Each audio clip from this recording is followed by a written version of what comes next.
I haven't heard from anybody. Okay. No. You got her, see? Oh, Yeah. yeah. She's seen the other guy. Okay. Not a light bothers me, it's still irritating. But- Cataract surgery. Oh, no, that was a follow-up treatment. Okay, Right. it's pretty common. Oh. Oh, doesn't show. It's fine.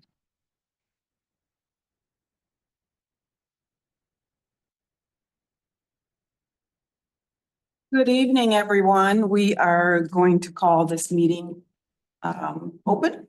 And if we all could stand for the pledge, I'd appreciate it. To the flag of the United States of America and to the republic for which it stands, one nation, under God, indivisible, with liberty and justice for all. Thank you, thank you. Clerk Clark, will you call the roll, please? I will. Trustee Mojica. Trustee Lyman. Here. Trustee Cascarella. Trustee Bowen. Present. Treasurer Fiedler. Here. Clerk Clark is present. Supervisor Brewer. Present and Mohica is here. Thank you so much, Clerk Clark. Next, we have the agenda. Is there any changes or amendments to the agenda? If not, a motion to approve the agenda, please. So moved. Thank you. Is there support? Support. It has been moved and supported. Is there any discussion? Hearing none, all in favor? Aye. Any opposed? That motion passes. Thank you. We do not have any public hearings, but I will bring to your attention the pieces under communication. If you have not looked at them, please look at them and peruse them at your leisure. And next we have public comment, and I'd like to bring up Lansing Board of Water and Light, Dick and his team, if I may start with them, and then others may lead. He's going to give us an update on this recent horrific storm that we had. Thank you, Dick. Welcome. Well, thank you. I thought it was appropriate to reach out to you since we're nearing the end of the event and give you an idea what transpired. So always happy to do that and appreciate the time.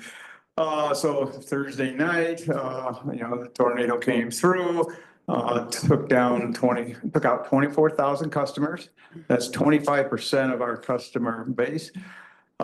Basically, I'm sure you're all aware it traveled down by Millet and Kreitz Canal in that area. Then it jumped over to 496 by Pine and the exit of Pine MLK in there, and then it headed off to Wood Street. It's the single biggest event we've ever had for taking down our transmission systems. Those are the really tall poles that you see maybe running down Canal and Kreitz, and not the ones down Saginaw. They're 100 feet tall. They're rated for a 90-mile-an-hour wind, the system is. When we had the tornado come through 2 days after 9/11, dating myself a little bit, we lost 2 transmission poles. We lost 24 in the storm in 4 different locations. We had Kreitz, Saginaw, Canal, and Millet was really bad. We spent 2 days out there. And Kreitz rode along in front of Myers. Didn't affect a lot of our residential customers, but the commercial businesses were down for a while there. We restored 90% of the customers in 48 hours, and we It's currently. unbelievable, by the way. That That short time span. Yeah, unfortunately, we're getting better than this than we want to be. We're getting a lot of practice at it. We brought mutual aid crews in, and we brought contract crews in from, Indiana, Ohio, Illinois, in that area. So we had 75 3 to 4 person crews responding almost immediately. And they've done a great job. We're down to 170 outages. I don't believe any are in Delta right now. There might be 1 or 2 individual ones. Right now, one of the hardest hit for residential areas was Groesbeck Wood area. There was thousands of customers out there and took down a lot of poles, and they're just getting those back up. But we're pretty much hoping by tomorrow morning that we're out of the storm business again. And Yeah, I can tell you how severe it was if you all are familiar with our Erickson coal plant there. The coal conveyors that used to take the coal up to the pile and break it in, they're all on the ground. The steel structure crumbled under the wind and it was not in bad shape or weak.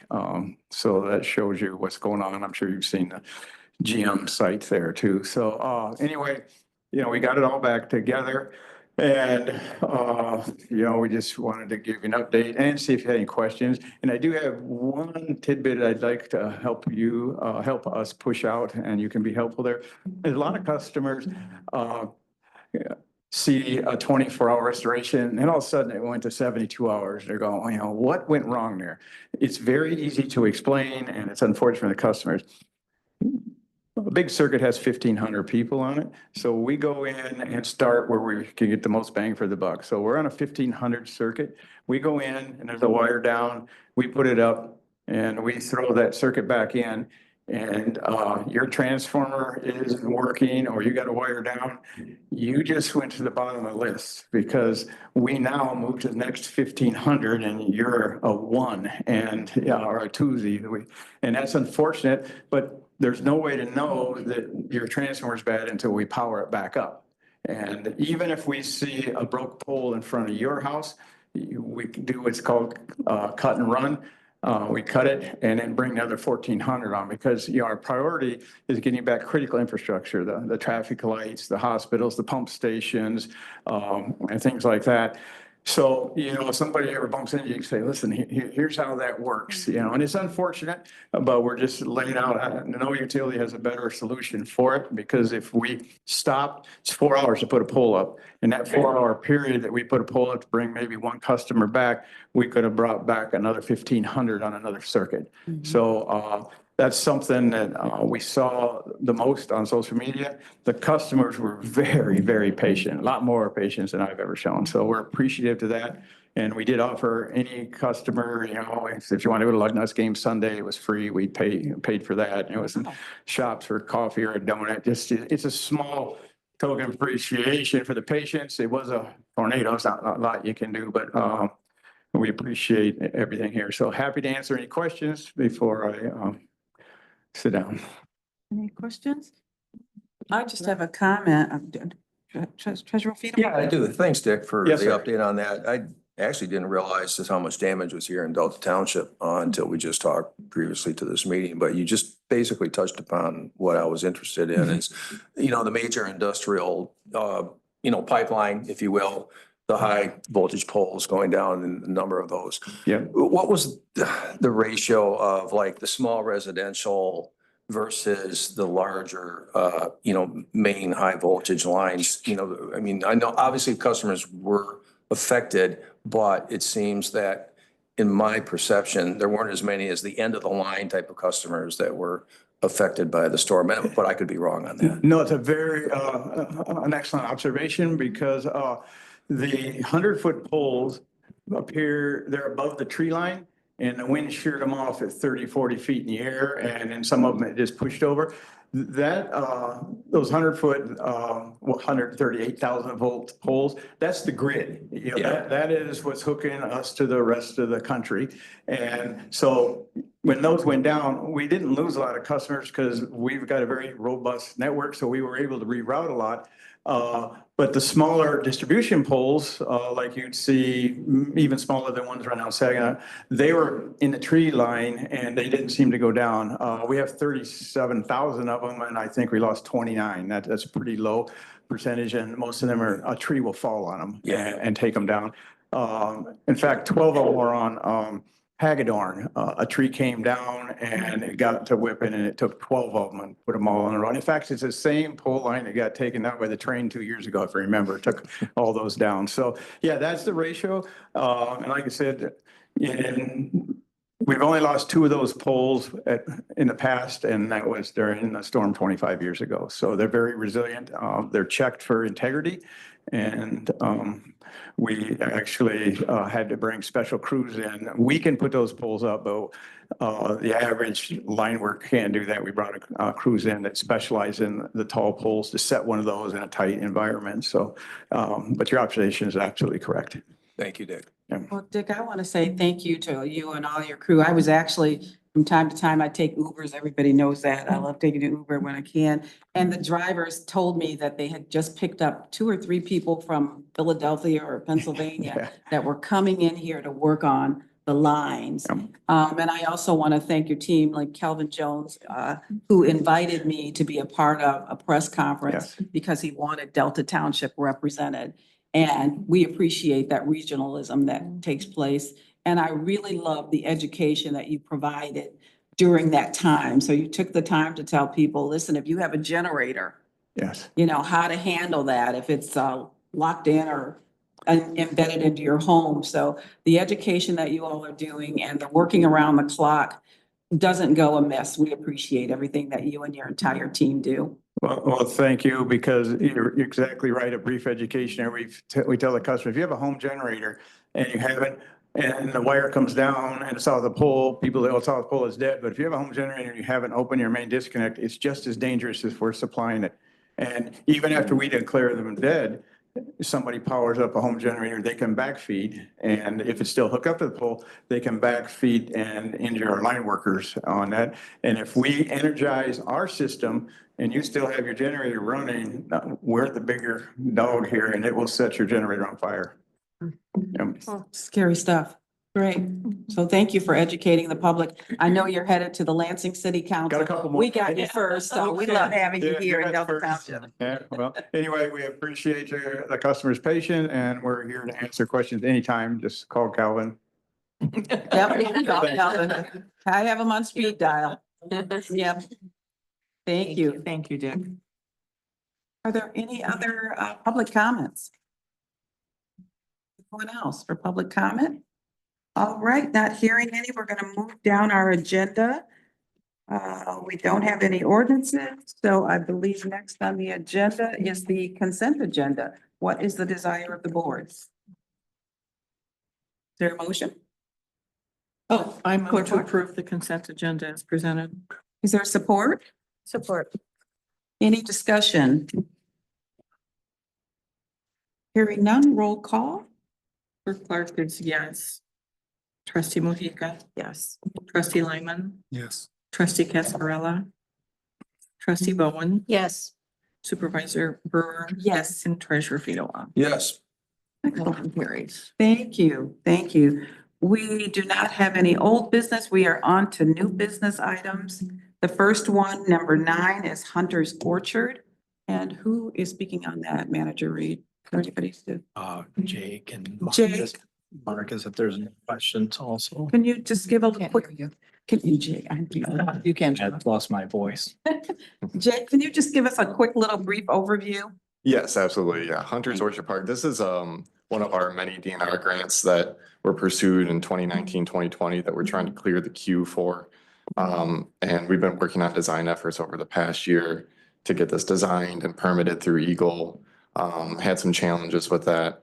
And this project is to finish the perimeter unpaved component in Hunter's Orchard Park. So we'll have a fully paved loop through Hunter's Orchard Park. So that's what is brought to the board today is a motion to award recommendation for the contractor, the low bid contractor that we received. Is there a motion? Anybody want to move this? Clerk? I'm glad I can. I move that the Delta Township Board accept the bid from Iron Horse Excavation for the Hunter's Orchard Park Perimeter Pathway Project in the amount of $627,000. I further move that funding an amount not to exceed $752,000 be allocated for the project and that the township manager be authorized and directed to execute the construction contract documents and any other necessary contract documents to support the construction of the aforementioned project. Support. It's been moved and supported. Is there any discussion? Hearing none, all in favor? Aye. Any opposed? Nay. We have 1 nay and that motion passes. Thank you. Thank you. We are now under number 10. Marcus, is this under your area? Fireworks? Cancellation? He's like, do I have to take that one? Really? Yeah, I- I certainly have. The memo came from the manager's office. Oh, I'm sorry, That's, Manager Reed. that's all right. So, yeah, we can tag team it. Marcus always does a very good job of putting on the fireworks every year. As you remember, when we approved this a month or two ago, it was prior to the public safety millage.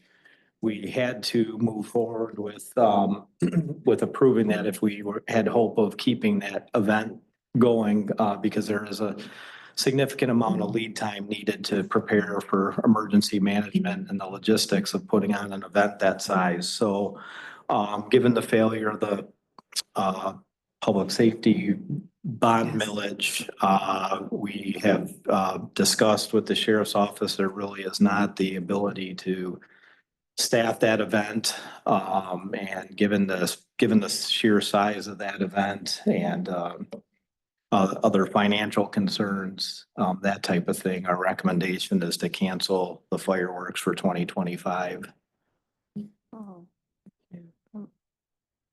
So is there anyone that wants to make a motion? And then we'll go into discussion after that. Beth moves it. Go ahead. Beth. I move that the 2025 fireworks display scheduled for July 3rd, 2025 be canceled and that the township pay any contractual buyout costs to Night Magic Displays. I further move that the manager be authorized and directed to sign any paperwork associated with this process. Is there support? Support.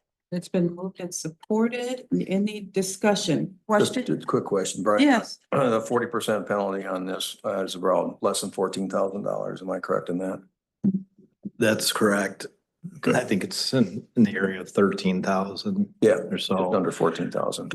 And I think Marcus is gonna have at least some discussions with Night Magic Display to see what we can, Yes. do with that, because we've been a long time customer, and long time partnership with that company. Yes. Thank you.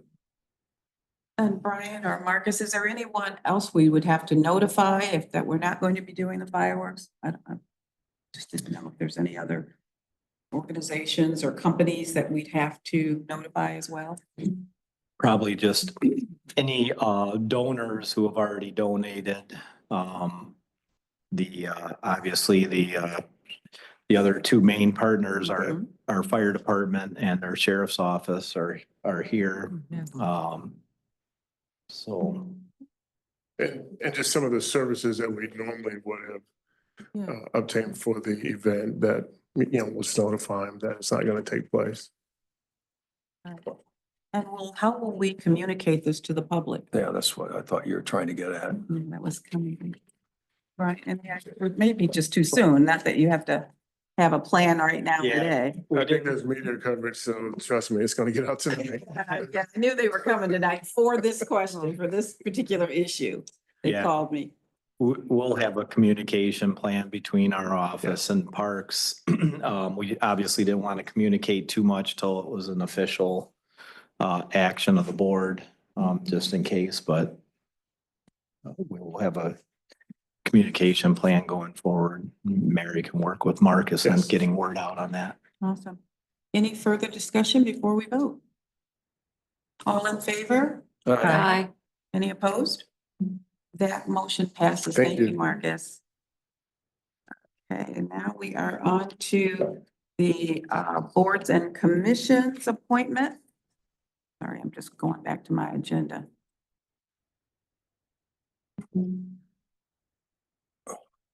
Give me 1 second. The new iPad doesn't scroll the way my old one did. All right, so I don't know, a few weeks back, there was a recommendation by me along with the trustees and board members who participate on the boards and appointments candidate conversations, and I thank you all for participating. My last one, Karen was there with me on it. And through that, we've come up with appointment recommendations for you. There were a couple that we held off and I think that was fine that we did that. We wanted to get a legal opinion. We got it and it's in place. You all have had it. It confirms that we are on pace to go ahead and move forward with these.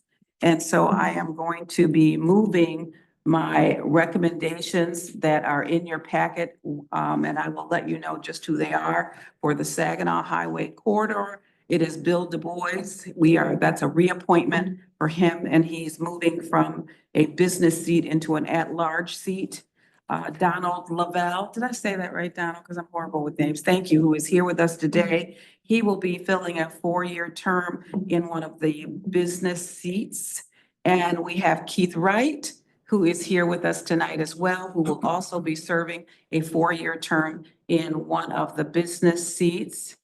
And then for the Planning Commission, we have Michael Meadow, who is a reappointment to serve a 3-year term, which will expire in 2028 for the Planning Commission. And then we have someone new that we're bringing onto the Planning Commission, or that we desire to, and that is David Howell. And he would be serving in a full 3-year term if appointed tonight, and that term would expire in 2028. So I move that the aforementioned persons be appointed to the identified township boards and commission, and that the clerk is hereby directed to send notification to the selected individuals informing them of their appointment. Is there support? Support. Excellent. Is there any discussion? Our Treasurer Fedowa. Thank you, Supervisor. I am in support of your motion. I appreciate the board's indulgence in asking for a attorney opinion again.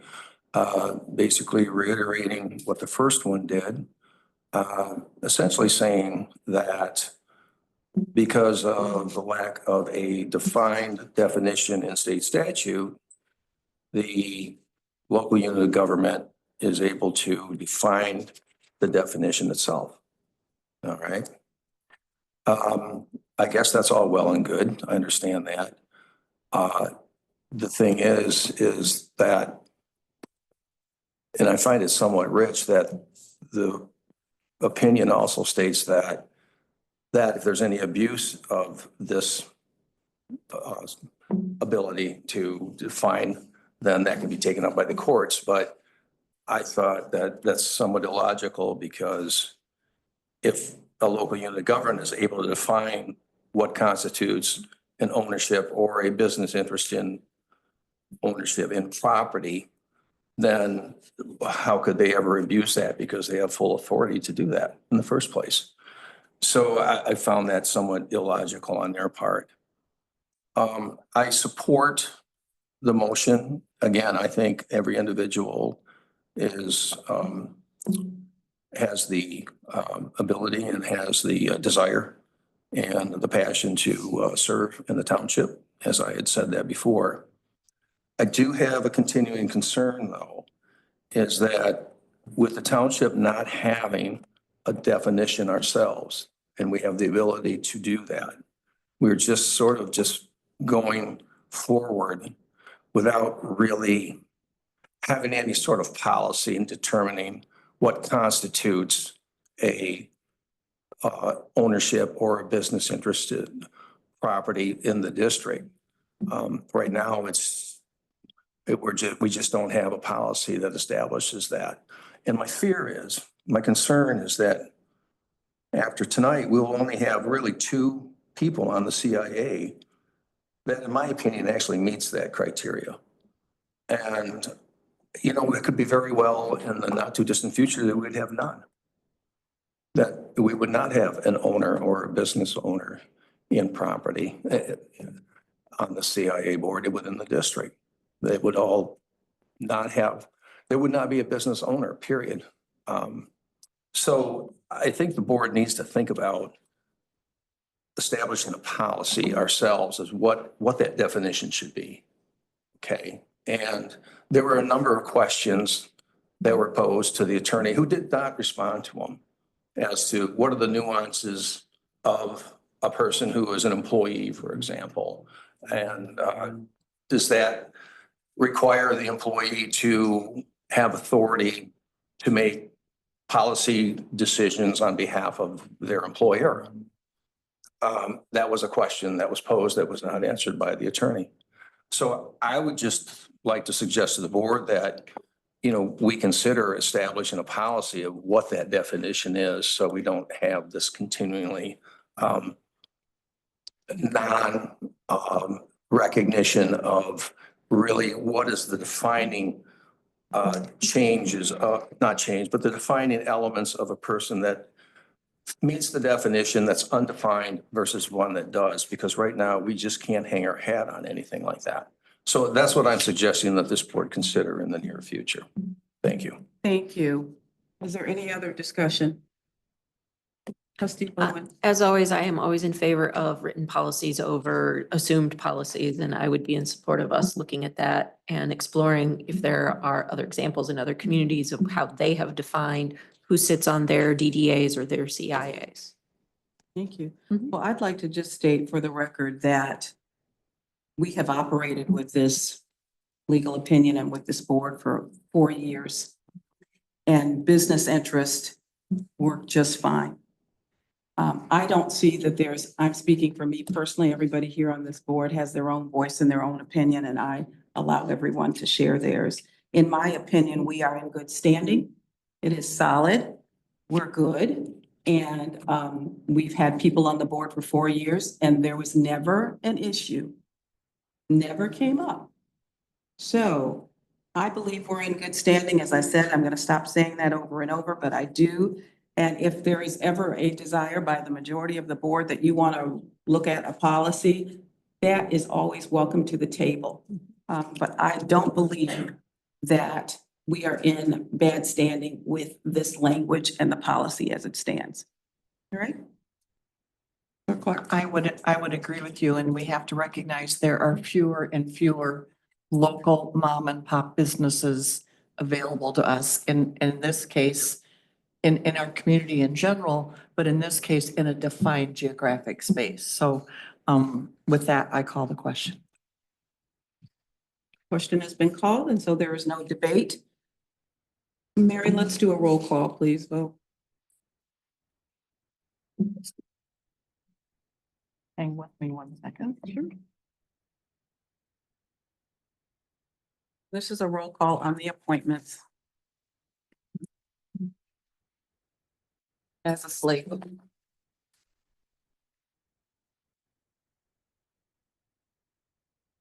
Supervisor Brewer, Yes. trustee Lyman, Yes. trustee Mojica, Yes. trustee Cascarella, trustee Bowen, Yes.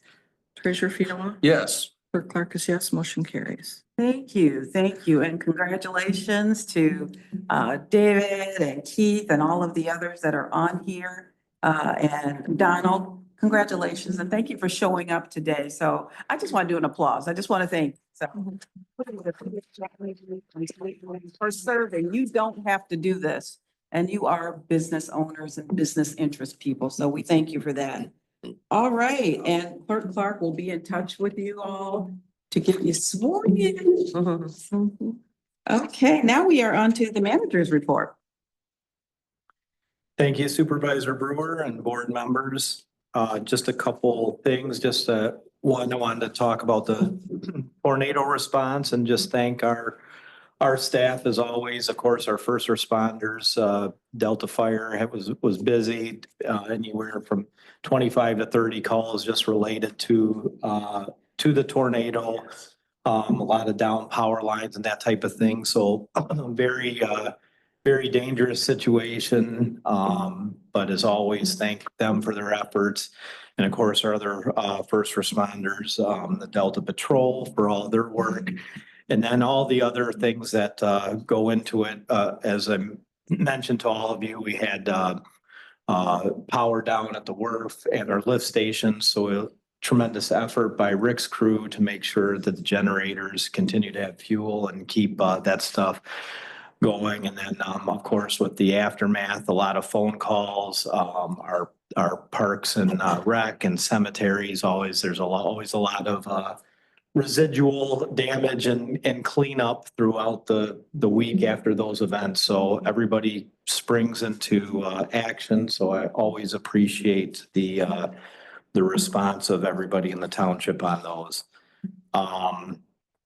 was happy to, last week during police week, I was able to make it over to the Delta Patrol for the sheriff's picnic for several of the shifts. So I always enjoy doing that every year. So I appreciate the invite for that. Just an upcoming event I want to talk about. We've talked about the Boulevard project for MDOT. They did settle on a public meeting, which will be June 17th. That's 4 to 7. That'll be in this room. And then we have also another event on June 17th that both Supervisor Brewer and Mary have been working on, and Mary does a lot of work on that. So I'm going to let her talk about our Juneteenth event. So Juneteenth is actually coming along really nicely. We've got a lovely event planned, like Brian said, on June 17th from 5 to 9 p.m., excuse me, out at Mount Hope Park.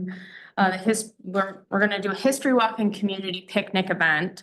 The history walk portion will be a 2-mile pathway that kind of depicts the journey from the Emancipation Proclamation to Juneteenth. It will have some really cool displays with images and quotes and deeper insights into the resilience and enduring pursuit of freedom and justice. So it would be a really cool pathway.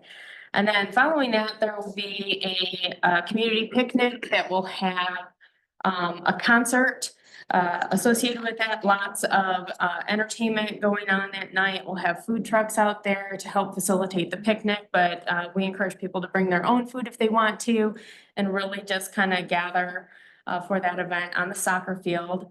We're going to have a performance by 2-time Billboard jazz artist Phil Denny.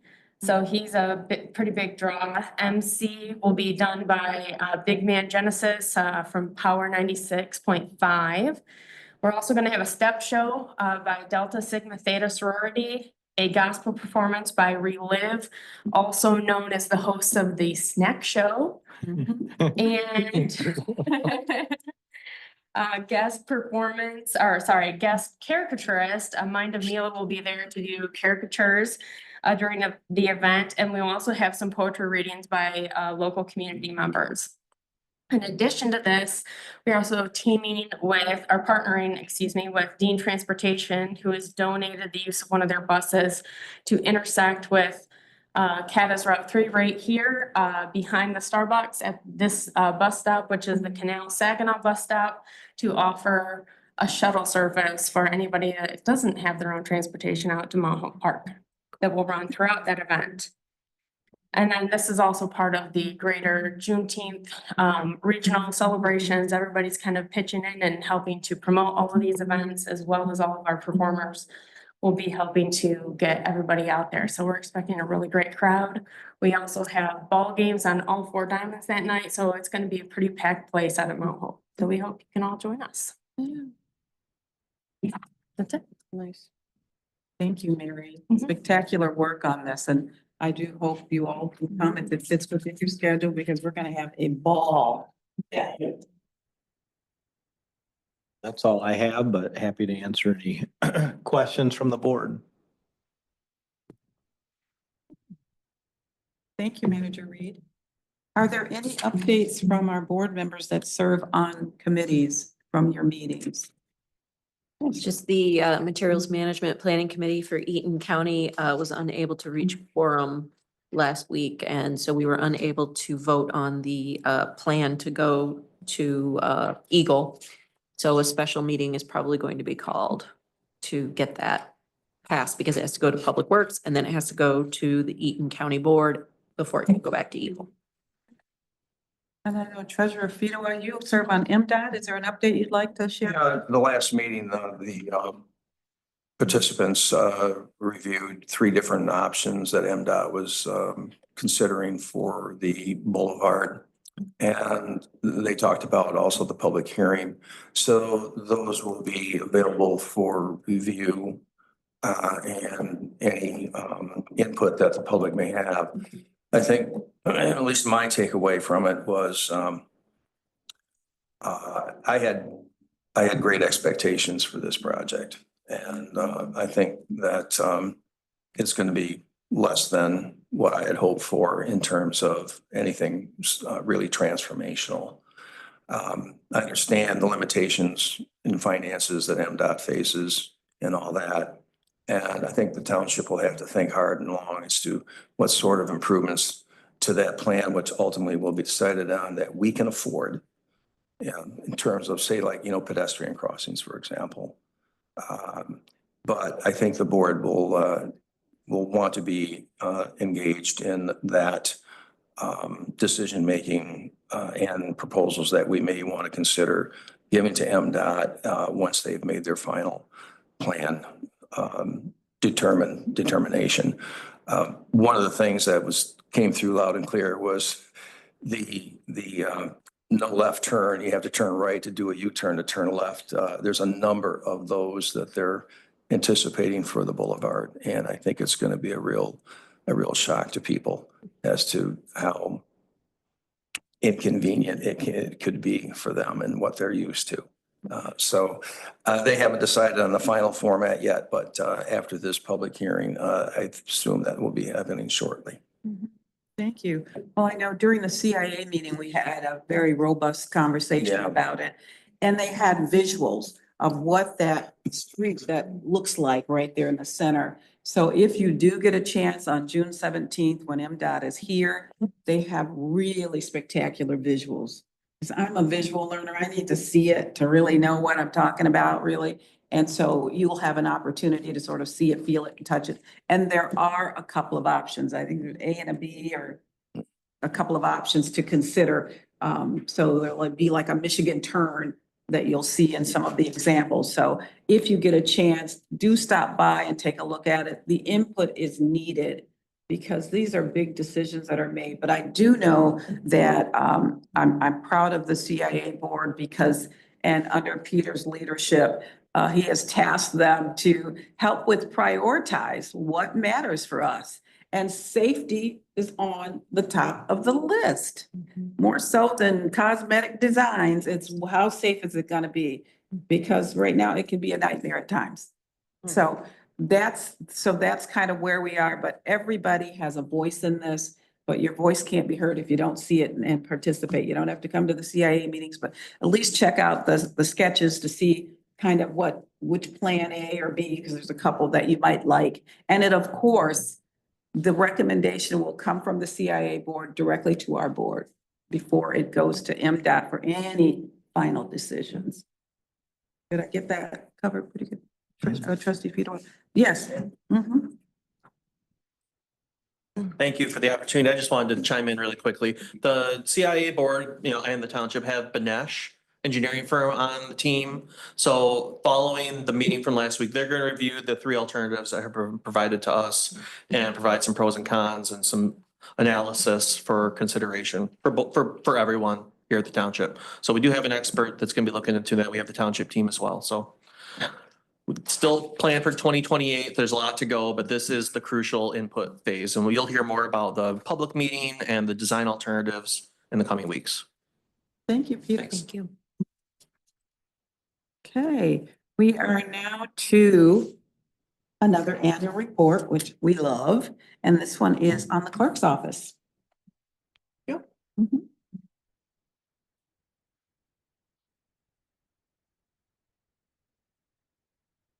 And do this without destroying your stuff. So thank you very much for having me tonight. Mary's gonna roll my slides for me. We have 4 full-time people, including myself, in the clerk's office. And for elections, we hire a full-time part-timer, Ginger Terpstra, who was the clerk in City of Charlotte, works with us. I think it was a real baptism by fire for our newest staff, Deb Van Court, who had not had a previous election experience. We did, and I'll get into the numbers of those elections here in a little bit. Statutory duties of the clerk really have not changed. They've expanded in the sense of there's new demands regarding elections and some of the other statutory things that clerks do by law, and I'll individualize all of those with you. But other than that, we're all the same. Our additional functions, we do, as you are aware, cemetery records, Marcus gave you some information on that. We do all of the actual paperwork and payment processing for grave openings and for sales of plots and that. And the columbarium that you all approved last year will be being added to Hillside Cemetery soon. And so that will bring a whole another dimension to what we have to offer our residents. I'm sorry, before you go forward, could you go back? What is school and community education? What does that refer to? I go to schools and do presentations when I'm asked to and speak at different groups. I've spoken to the seniors. I've done service clubs. Anyone that asks about, it's typically focused on the election process. And so a little more in demand in even years when we're pulled lots of directions, but we still do that. And we always do voter registration drives at Waverly High School at least once a year, if not twice. And that it's typically part of a government or civics class, some class for seniors that is applicable, that we can go through a whole history of elections and why they matter and what happens at different elections. That it's not just president and governor, that just like this year, the off years are when a lot of financial decisions are made in your communities. So we try to get people to understand the importance of off-year elections. And speaking of elections, I'll just give you our numbers are there. In a 12-month time period, we had 5 elections, which is mind-boggling for us. In any calendar year, we have never had more than 3. And from November of 23 to November of 24, we had 5 elections. Every election takes about a solid 45 days, and typically it starts 90 days out.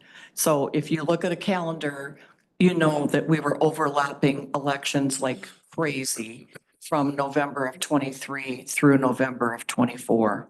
And hats off to my staff because they worked their tails off for that. Mary, and those included the early voting days too, the last year And that too? was brand new. Yes. Brand new in November of 23. We were a pilot for the State Bureau of Elections to early vote in November of 23.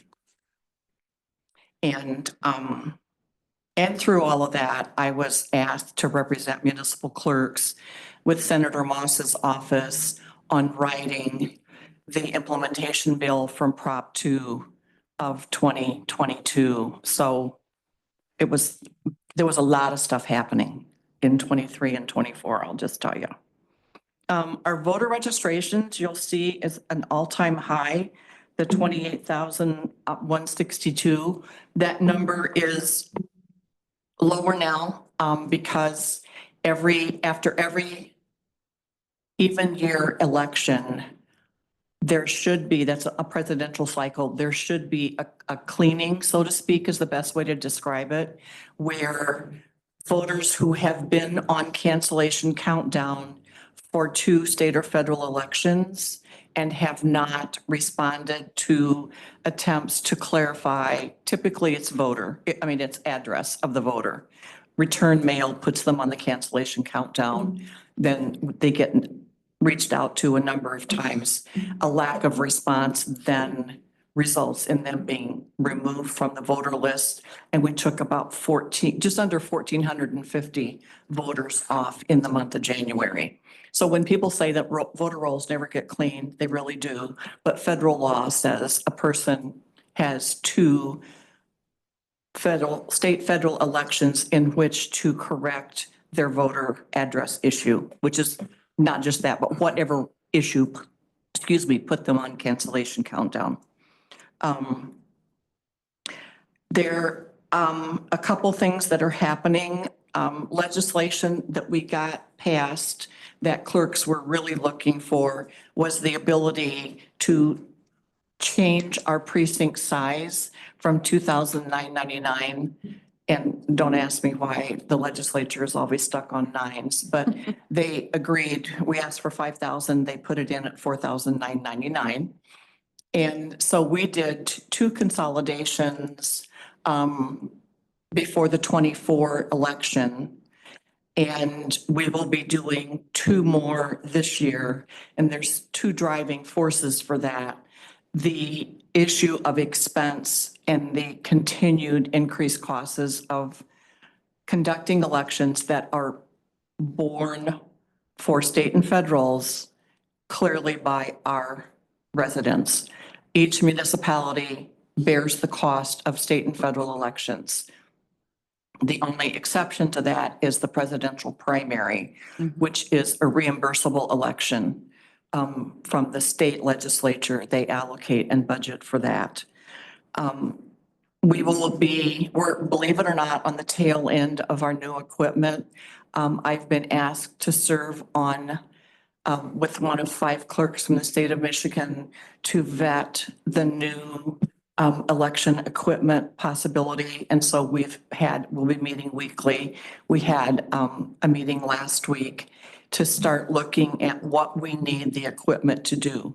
And then we'll get down to what vendors, once they get the specs, what vendors are willing to meet the specs that we're asking for. But the committee will make a recommendation of what we need election equipment to do for us to best serve our residents and the efficiency of the election.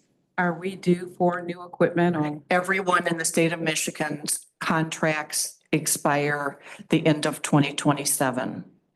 And I was working with Jeff Anderson when he was here to set aside money in capital projects to be able to afford to pay for that. We were lucky and a significant portion of Delta's costs were reimbursed, paid for by the state for our last go around in 2017 and for our new equipment we used in 2018. This time there is no federal money left, zero federal money left. And so everyone is being told, prepare. I have had a conversation with Senator Anthony in the Senate Senator Probst, that we're looking at about $80,000 statewide minimum. And if they would set aside 40 million this year and 40 million next year, we would have that 80 million. I've been in conversations with MTA.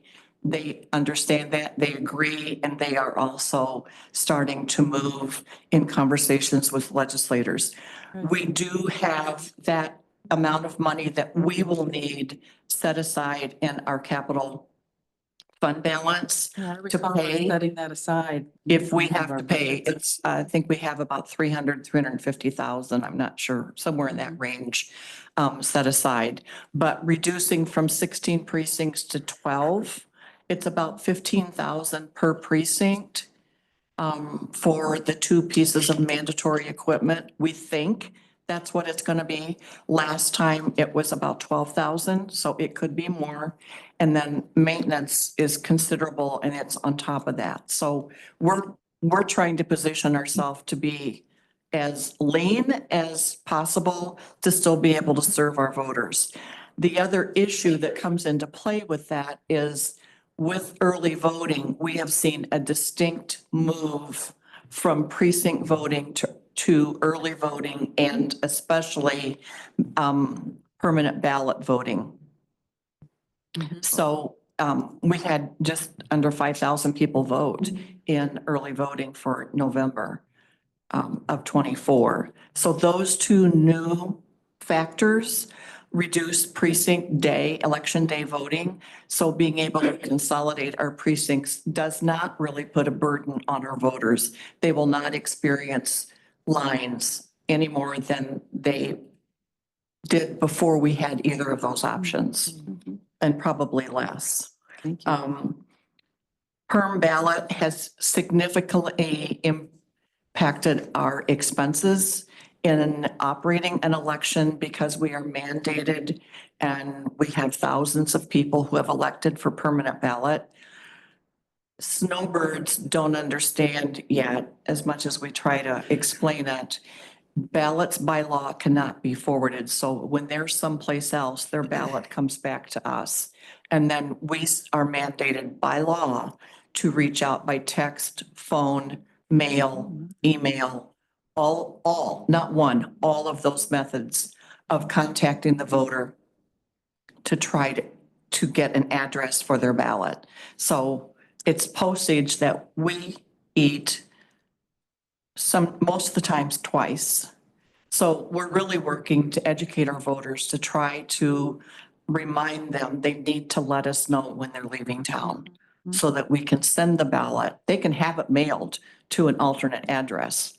But we'll work more with Mary and doing some informational blasts on Facebook when that season starts and through our webpage. And we'll keep fighting for funding for mandated Yeah, responsibilities. that would be nice, but I have long since given that up.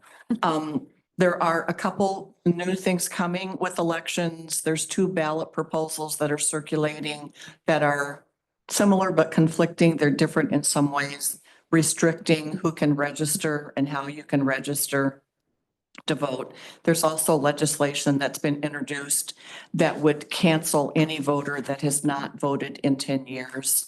I personally have opposed that, as many of my fellow clerks have. We believe that a person has the right to be registered to vote if they are legally a resident of a community and choose to exercise that right when they choose to exercise it, not when it's forced on them, so that they're not canceled. So never ends. Any questions on elections before I flip? Okay, cemeteries, I touched base on you on that. We're pretty much the same. The new columbariums are coming. They will have 72 niches in each of them, and they will sit on either side of the gazebo at the scatter garden. Have had lots of questions about when they're going to be available, and we'll determine the price for them when we do true cost. So we take and we do this every couple of years for the cost for a burial. What is the true cost that our staff, what the requirements are to conduct different things that have to happen in the cemetery? Because that is not a cost that can legally be borne by taxpayers. So just like water and sewer have their own little niches, technically cemeteries are the same way. So we do try to really stay on top of that. So we'll do an analysis of what the final costs for the columbariums are and establish our prices and start that. Nothing really different much in the cemeteries. It kind of goes in waves. We had There's some huge enhancement going on the property right now, or some changes going on. at Delta Center. Yeah. We're in yes, the board approved that project. The retaining wall was failing on the west end of the north side of Delta Center on St. Joe. And then for the traffic issues, we added another entrance exit so that we'll be able to move cars, especially for bigger funerals, a little better. And that's ongoing right now. Yeah, it's coming along. I drove past it a couple days ago. And a couple pluses for the community in general for that. It affords us an opportunity, and Jake worked really hard on this with me, and I thank him because I had a minor stroke the first meeting we had about how many graves we were going to be giving up. And Jake came to my rescue and changed some things, and it's all spectacular now. But we are moving the sidewalk inside the utility poles, whereas it was between the utility poles and the street. So when a car went by, if there was a splash of water on the road, it was on you on the sidewalk. So we were able to move the sidewalk inside the utility poles, makes that safer, and it's a little bit wider. So that is happening right now, and I think they're running on or ahead of schedule, and have been really good to work with that. Board meetings, we aren't really seeing the full impact yet of the reduced meetings. When we, as a board, voted to do away with committee of the whole meetings and go from, which would take us from 36 meetings, 30 meetings to 24 meetings. I can't do math. But we had a lot of extra meetings in 24, as you are aware. So we're still displaying a lot, the normal 30. Everything else is about the same in terms of things that are happening, ordinances and that. Passports continue to be a huge event for us in the clerk's office. Our passports raised over 86,000, nearly $87,000 last year was the net income to the township for the passports we did. We are one of the largest passport agencies. We just had our federal audit a month ago, and we're one of the largest in this area, absolutely, in central Michigan and most places, actually. Wow. We are able to pay for positions in our office through this. So it's not only is it a huge service to our residents or anyone, people come from all over mid-Michigan to do their passports with us.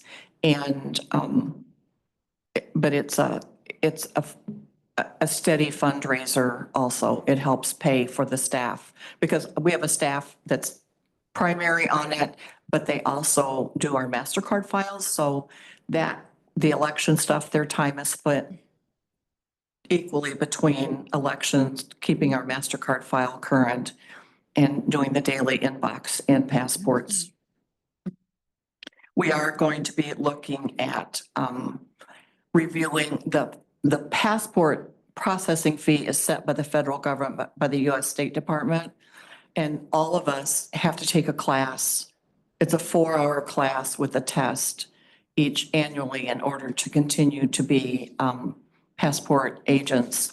And we also do photos, and we're going to be reviewing our photo costs again to make sure that we're in line with what other costs are and that we're covering our costs. Mary, is the real ID a part of your process at all? I mean, do people show that? It can use, you can use a real ID instead of a passport to fly domestically. Yes. A passport or a passport card, but a real ID does not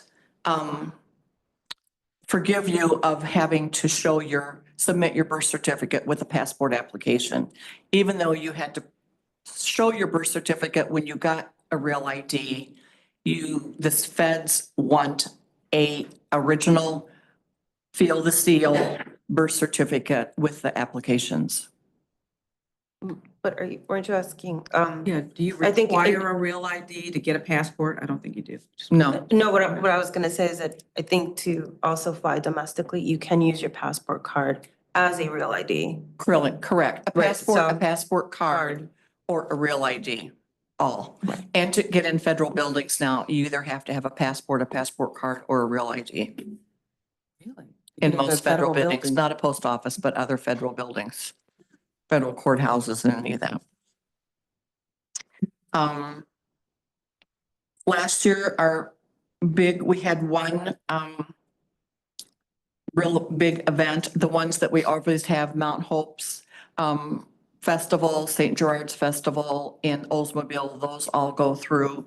But we had the circus at Lansing Mall last year, and they paid, it was because of the number of days they went, it was a significant fee compared to what we usually collect.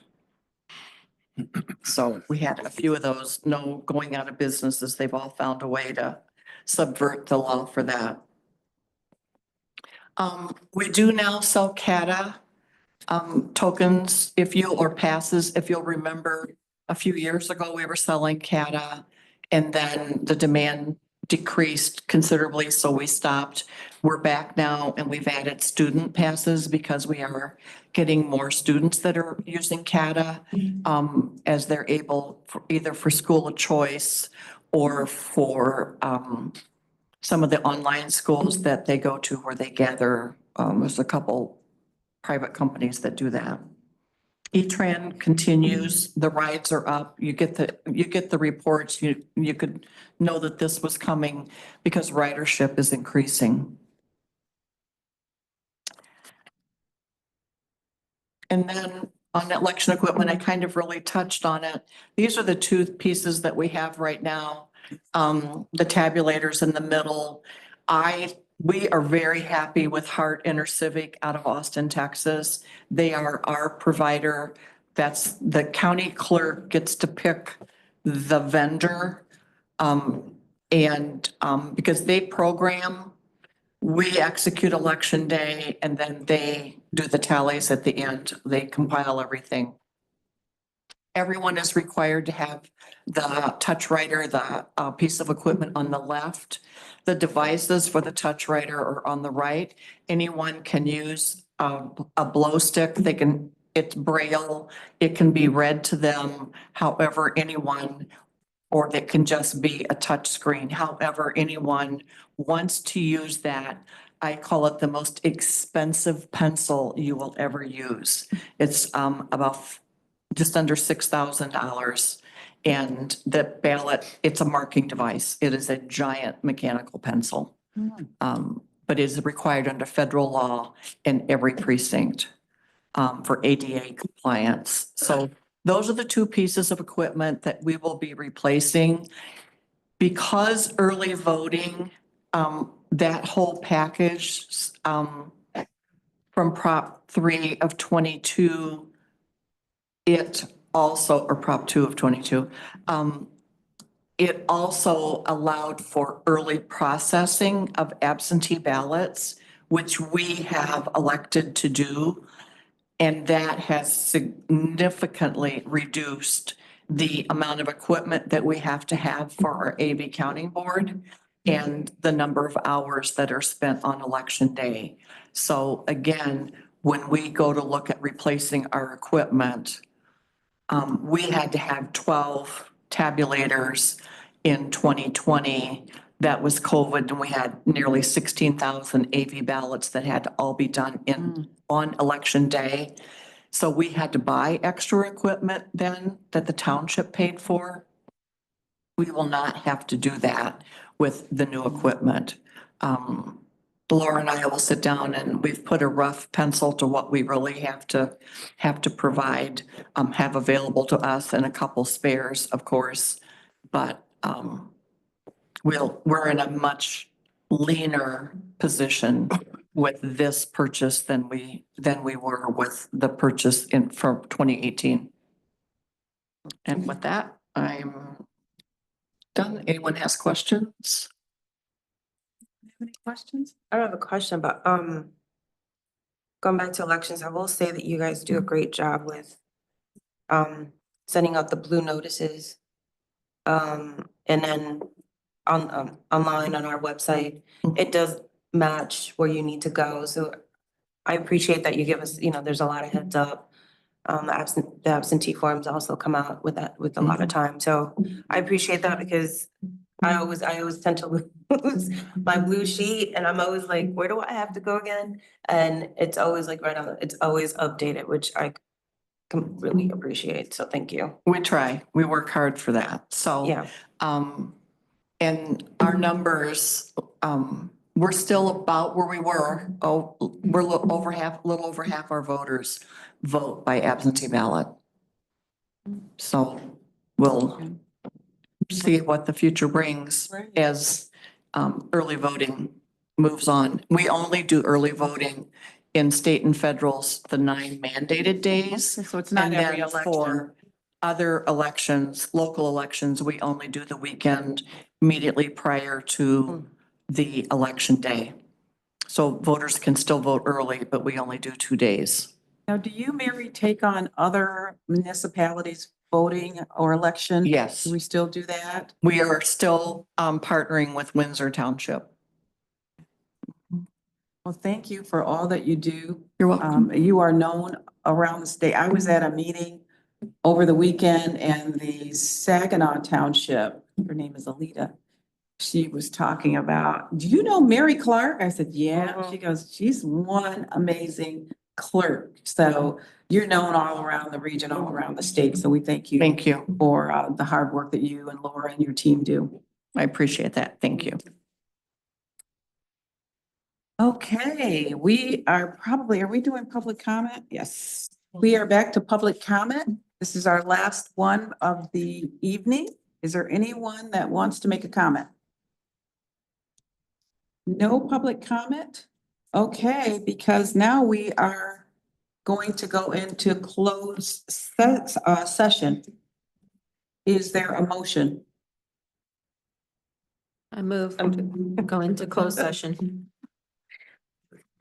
Thank you. Is there support? Sport.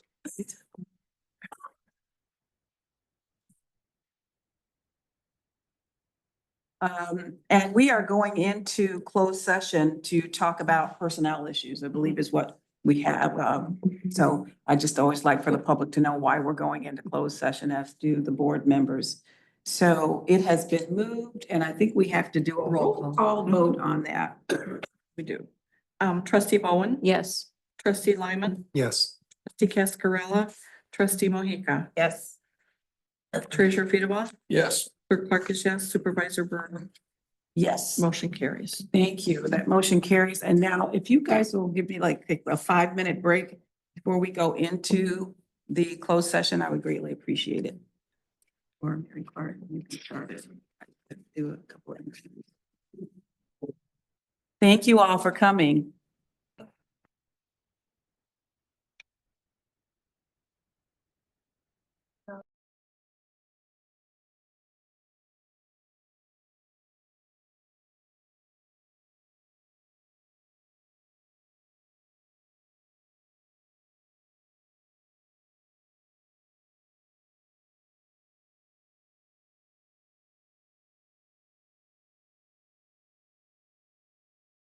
There we go.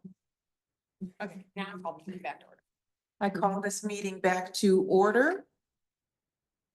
Take roll call or anything? Nope, here? nope. Is there any further discussion or need of the board to continue? Hearing none, this board meeting is closed. Thank you.